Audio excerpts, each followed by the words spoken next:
Então vamos lá, seja muito bem-vindo, seja muito bem-vinda a mais uma aula aqui na Comunidade Montanha.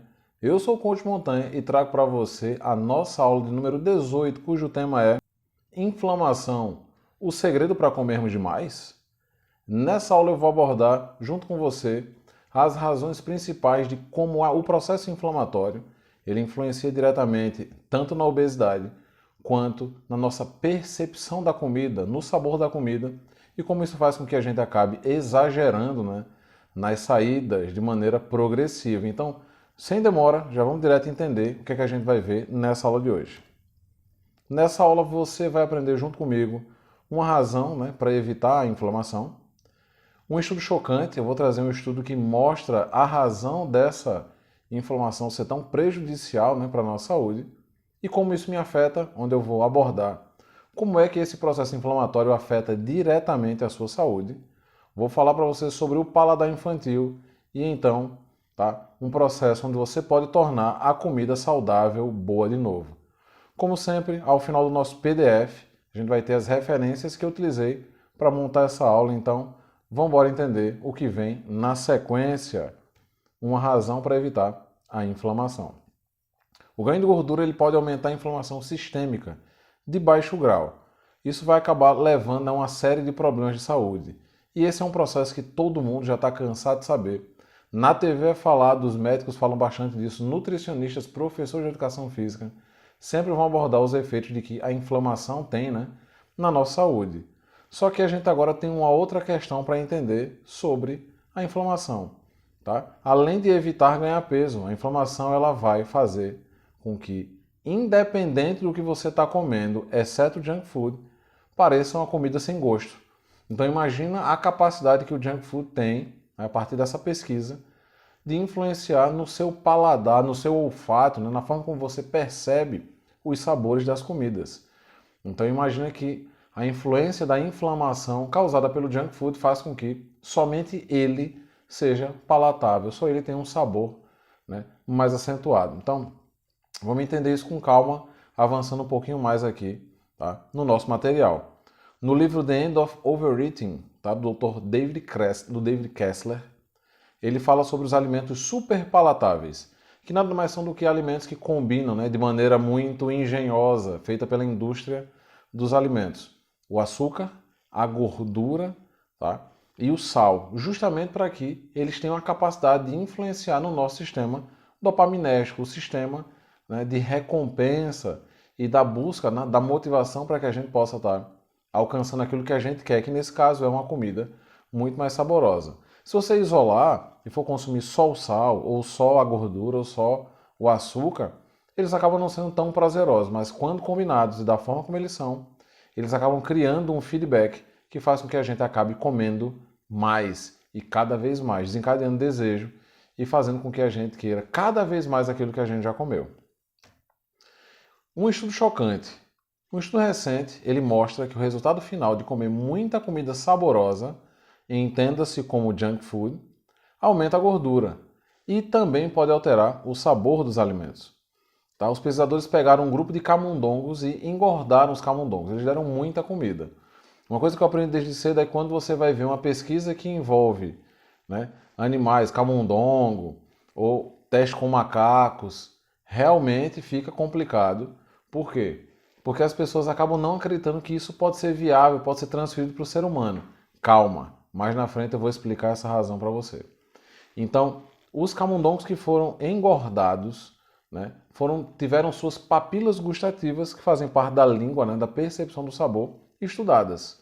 Surpreendentemente, os camundongos obesos, que os cientistas tornaram obesos, eles tinham 25% a menos de células de papilas gustativas do que os camundongos que eram mais magros, os camundongos sexys. Os pesquisadores concluíram que a inflamação associada ao aumento da gordura reduziu o número de papilas gustativas na língua. Então imagina que simplesmente o fato dos camundongos estarem obesos fez com que as papilas gustativas, as células que captam os sabores, que conseguem discernir o que é um doce, o que é um salgado, o que é um amargo, elas estavam reduzidas. Aí você pode falar, Montanha, e o que é que isso quer dizer? Será mesmo? tá? O que é que o pessoal nessa pesquisa acabou observando? Que a inflamação de baixo grau, induzida pela obesidade, reduziu o número de papilas gustativas do tecido, tá, gustativo dos camundongos, do tecido da língua deles, interrompendo o equilíbrio da renovação celular e morte, uma possível causa de disfunção do paladar em pessoas obesas. Qual é a grande questão? As células da língua, né, as células da papila gustativa, elas se recuperam muito rápido, tá?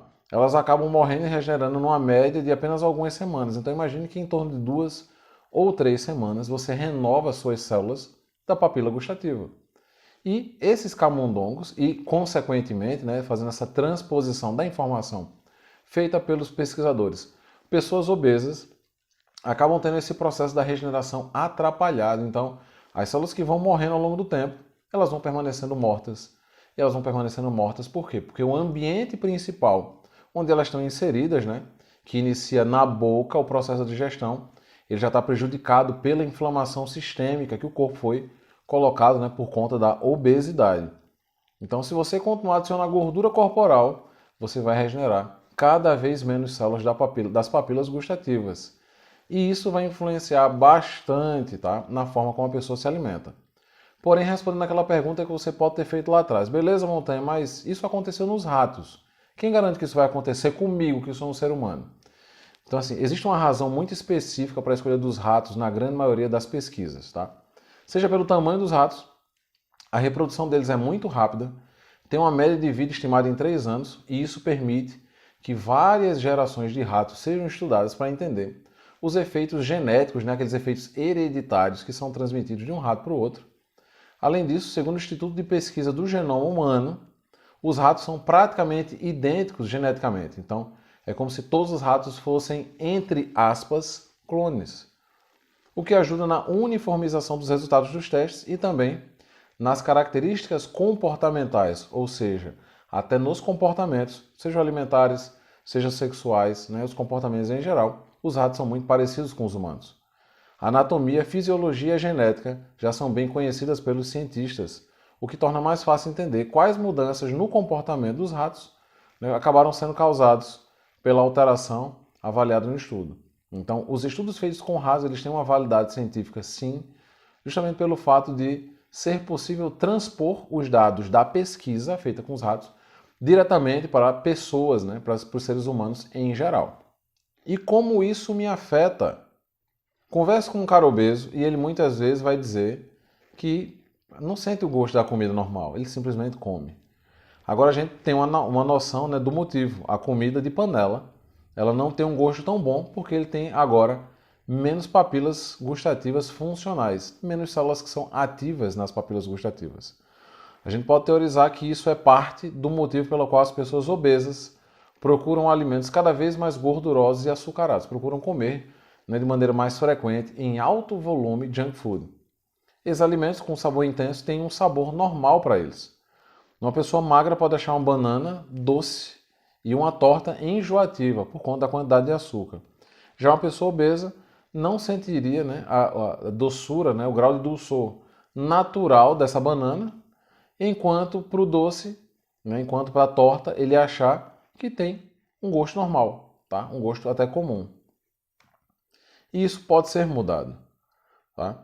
Isso acaba se tornando um problema para pessoas que não são obesas, mas gostam de comer o junk food. Ou vamos imaginar por outro lado, né, um fisiculturista que está numa fase de bulking, onde ele vai estar consumindo muitas calorias ao longo do dia, e muitas dessas calorias acabam vindo, né, de alimentos não tão saudáveis. Quanto mais gordo você fica, mais doçura você precisará para satisfazer o seu apetite e é mais difícil desfrutar de alimentos saudáveis. A grande tendência natural é que quanto mais massa gorda você, né, carregue junto com você, mais difícil seja aproveitar o sabor real dos alimentos. Mas à medida que você perde a gordura corporal, você desenvolve mais papilas gustativas e fica mais sensível a sabores saudáveis. O que é que isso quer dizer?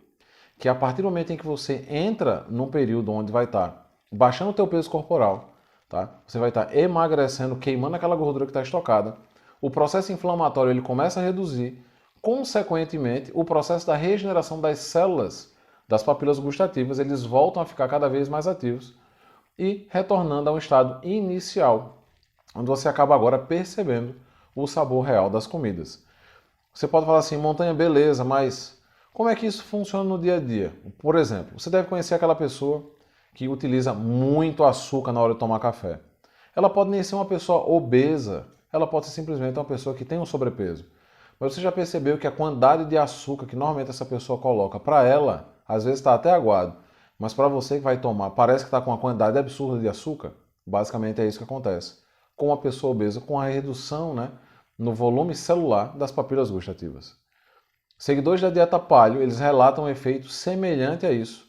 Após 28 dias de dieta, os alimentos saudáveis que antes, muitas vezes, eles nem gostavam de consumir, eles passam a ter um sabor cada vez melhor, um sabor realmente delicioso, o que acaba tornando a perda de gordura muito mais sustentável. Então, para que você possa realmente aproveitar, né, vindo de um longo período consumindo junk food, comendo besteiras, né, comidas ricas em açúcares, farináceos em geral, quantidade absurda de gordura, muito sal, quando você começa uma alimentação mais saudável, tá? Depois de um tempo você vai começar a perceber o real sabor desse alimento. É como se o período que você estava consumindo junk food, você estava comendo fora da dieta, ele fosse um período onde você fosse mascarando, né, a percepção dos sabores na tua própria língua. E agora a tua língua está livre daquilo que influenciava, né, tapando os receptores dela, e agora você pode realmente perceber o real sabor da comida. O paladar infantil. Muitos biólogos evolucionistas, eles acreditam que o chamado paladar de bebê, ele existe não para fazer você desejar doces e cereais matinais, mas ele existe para fazer com que você possa desfrutar de alimentos integrais mais doces, poder aproveitar melhor as frutas, tá? Conseguir diferenciar alimentos integrais, até mesmo pelo sabor mais gostoso, né? Conseguir perceber aquela textura diferenciada, a quantidade de açúcar presente, né, natural naquele alimento. Isso faz sentido. Se você não tiver um receptor para frutas, você não vai comer fruta e vai perder boa parte dos nutrientes que você só consegue, né, tirar de uma fruta, como por exemplo, vitamina C, que você consegue retirar diretamente de uma laranja. Então, se você não tem receptores que percebem de uma maneira efetiva, né, o sabor de uma fruta, isso ia se perder. Então, o paladar ele existe para garantir a diversidade nutricional. Infelizmente, suas papilas gustativas elas acabam sendo sequestradas pelo açúcar refinado. Ou seja, depois que você experimenta o açúcar, nada mais é tão doce quanto aquele açúcar que você consumiu. Esse é o maior problema para as pessoas que querem dar doces para crianças muito pequenas. Elas ainda não tiveram um processo de formação completa da percepção, né, das ações dos receptores palativos na língua. Então elas acabam tendo uma hiperestimulação através do açúcar e isso se torna a linha de base para elas. É aí onde as crianças começam a desejar cada vez mais açúcar. Esse é um dos efeitos da inflamação implantada, tá, pelos junk foods, pelas comidas, né, ricas em gordura, ricas em açúcares e ricas em sal. É possível tornar a comida saudável boa outra vez. Tá? Essa pode ser uma outra desvantagem do junk food. Quanto mais você come, menos satisfação você tem quando vai consumir alimentos nutritivos. É natural para uma pessoa que está em sobrepeso ou com obesidade não se sentir satisfeita comendo um prato básico da comida tradicional brasileira. Um arroz com feijão, uma salada, uma carne, talvez algumas batatas. Ela vai querer sempre mais, ela vai querer finalizar isso com uma bomba de açúcar, seja um pedaço de torta, seja um sorvete, para poder suprir aquele efeito que ela não teve, né? Aquele efeito do bem-estar, que ela não teve simplesmente ao estar consumindo a comida natural na mesa na hora da refeição. Então, você provavelmente não perderá 25% de suas papilas gustativas, mas pode reduzi-las pouco a pouco à medida que ganha gordura corporal. Alimentos saudáveis podem começar a ter um gosto ruim, tornando a perda de gordura cada vez mais dolorosa. É exatamente o que eu acabei de falar. Com o passar do tempo, consumindo aquela carga gigantesca de açúcares e gorduras em geral, toda a comida natural ela passa a ser sem graça, ela passa a ser sem sabor. Ela deixa de ser estimulante e isso afeta a forma como você encara as comidas, né? Ou comida em geral, ou simplesmente uma comida de panela no teu cérebro. A mensagem é clara, não engorde. Não seja um fã de junk food. Tudo isso pode ser revertido com uma alimentação saudável devido à constante regeneração das papilas gustativas. Você só vai ter que manter o foco na dieta saudável até que essas novas células se proliferem de uma vez, né, na sua língua. Então é isso. Eu espero que você consiga entender o efeito que a inflamação, né, causada pelos alimentos junk food, pelos alimentos que são realmente uma porcaria, umas bombas calóricas e ricas em gorduras, açúcares e sal, para que você possa entender que é possível, né, reduzir esse efeito e até mesmo reverter todo o processo que instala esse tipo de vício na cabeça da gente. Eu espero que essa aula e as suas referências que vão estar sendo apresentadas no nosso PDF, ela sirva como um guia de alerta para você. É possível mudar, é possível emagrecer, tá? Com saúde, é possível perceber o sabor real dos alimentos. Espero que você tenha gostado e espero você em uma próxima aula. Valeu, falou, até a próxima.